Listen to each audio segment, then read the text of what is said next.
Hi, my people. You know me. I smoke. I have an empty beer. My beer is empty. I just had a friend here with me there. His name is Tawana. Yeah. Tawana Tsiame. Oh, shit. No, I must stop it. God. But my friend was here with me there. I said, listen, my friend. You must make all the people aware of what is going on there. And I asked him, what do you mean, Tawana? How must I make the people more aware? Must I talk more about the Bible, or must I talk more about politics? So Tawana, he's a black man. He's more or less the same age as me. I mean, me and him, we played while we were children there. He told me, no, make all people aware of what is going on. Is that the white man did not get privileges under the apartheid government, and now under the ANC Rainbow Nation, no one gets any privileges there. And then I looked at him and said, but Tawana, you know, you look at my videos, you see my videos, you know what is going on. And then this friend of mine told me, listen, white man, look at me. Every morning when I wake up, I see myself as a black man. Yeah, and since the black government, the ANC, took over there, I have never been privileged. I said, Tawana, you know what there? When I was white, well, when I was a child, I mean, I'm always white. I will never change, unless you paint me with a paintbrush black. But I've never had advantages under the apartheid government. The apartheid government built hospitals. The apartheid government built the roads. They did a lot of things now. Yeah, and then Tawana sent me there. So I'm going to get from what he sent me on WhatsApp. I'm going to pause now. And I'm going to read you something. Okay, pause. So my friend Tawana, he sent me something about this man. Now, this man is Dr. Verwoerd. Nee. So, Tawana, my black friend, told me this. Nee. I was not aware of it. Nee. So, Dr. Verwoerd had built more black universities, hospitals, and homeland development, and protected ethnic diversity than any so-called ANC leader over the past 31 years. Just like President Kennedy and Chris Hani, he had been assassinated by the same Illuminati or New World Order architects. The very people whom had taken control of South Africa's ANC government under the structures of confusion insofar and between communism, socialism, nepotism, capitalism, kleptomanics, schizophrenics, psychopathic control of the typical ANC bipolar proportions in so-called governance of our beloved South Africa during post-ANC atrocities. This is what the black man sent me. It's my friend of mine, Tawana name. He said, the very reason why corruption had benefited a few black elite and why most of South African citizenships lives in absolute poverty. Cry, our beloved country, South Africa. Cry. So the evil apartheid of the Boers, it was so merciless and inhumane that Mandela managed to get a lawyer's degree. It was so inhumane for whites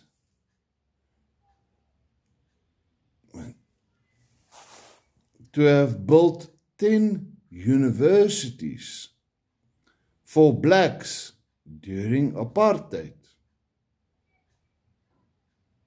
The apartheid's government was so inhumane, it increased its budgets on black education by 30% every year, paid for by white taxes.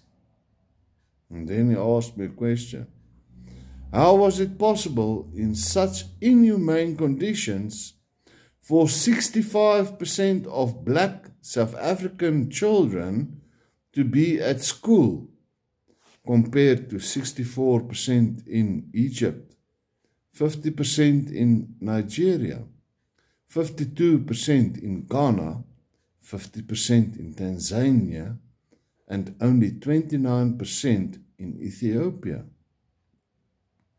How was it possible in such inhumane conditions of apartheid that 71% of black adults in South Africa could read and write, compared to only 40% in Kenya, 38% in Egypt, 34% in Nigeria, and only 26% in Mozambique? Didn't this inhumane, racist whites build 15 new classrooms for blacks every working day, every year? How was it possible in such inhumane apartheid conditions for the black population to grow from 5 million to 40 million?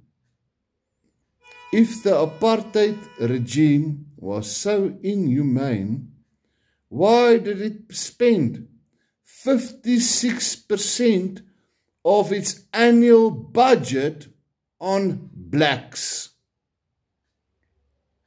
If it was so inhumane, how was it possible for black living standards to rise by 5.4% per year, while we are sitting on less than 1% growth per year under the ANC government in 2025? Now this is from a black man, Tawame. Send me this. Yeah, come on, read it, listen to it now.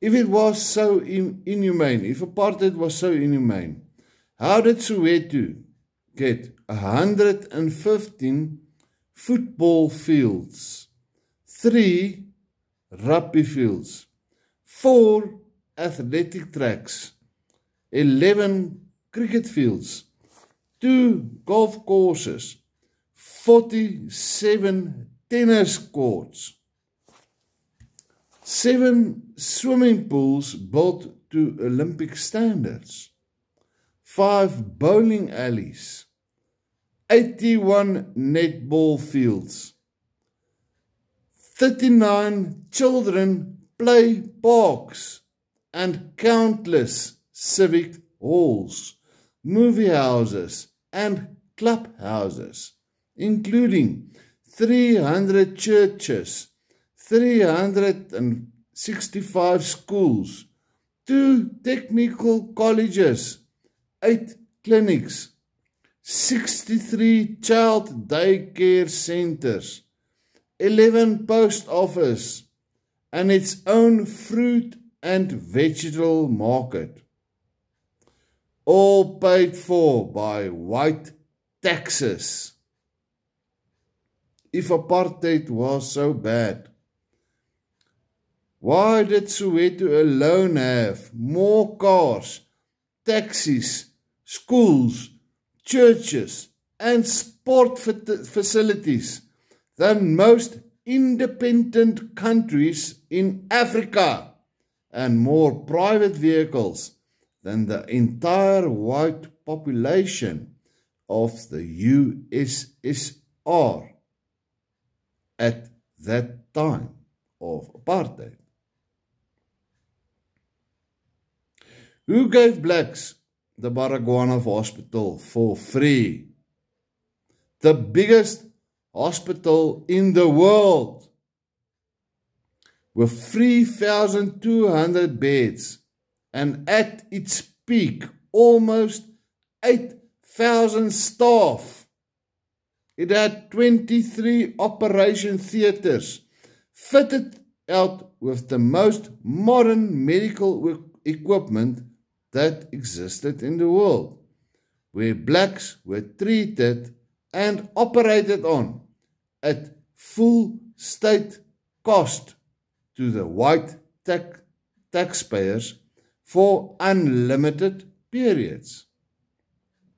The budget of this hospital was higher than the yearly budget of most small member states of the United Nations.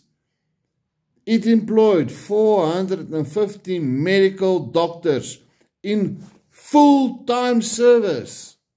It treated 112,000 inpatients and 1.62 million outpatients per year. The infant and death rate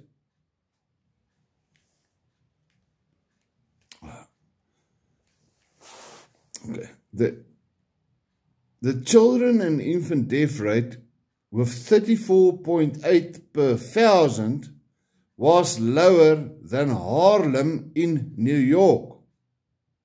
In 1982 alone, the Baragwanath Hospital performed 898 heart operations of world quality and weren't 90% of the blood donors to that hospital whites.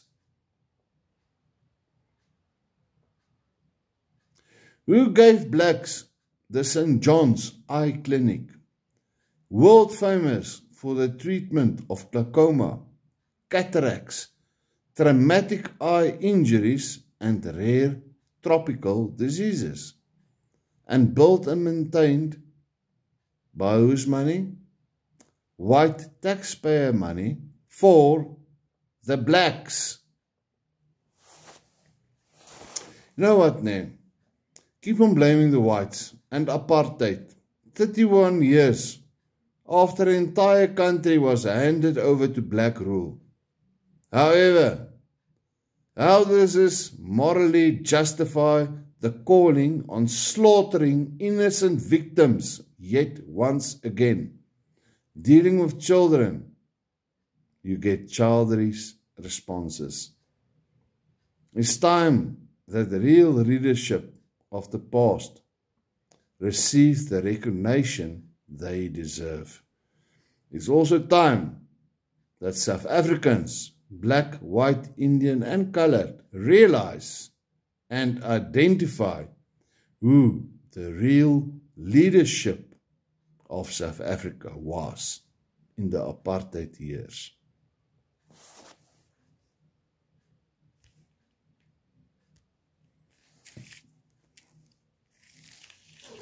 Now, this was sent by my friend Tawana Tsehami. It's a black man that sent this to me. He asked me, please read this. Tell the people. Now you know.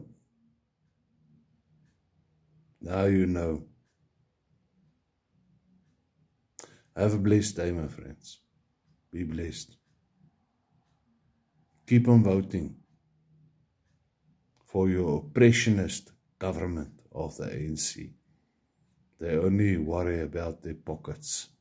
They're not worrying about you. They only want money. And as long as you suffer, they will smile. They will not smile upon you. They will smile for your stupid votes that put them in power. Good day, my friends.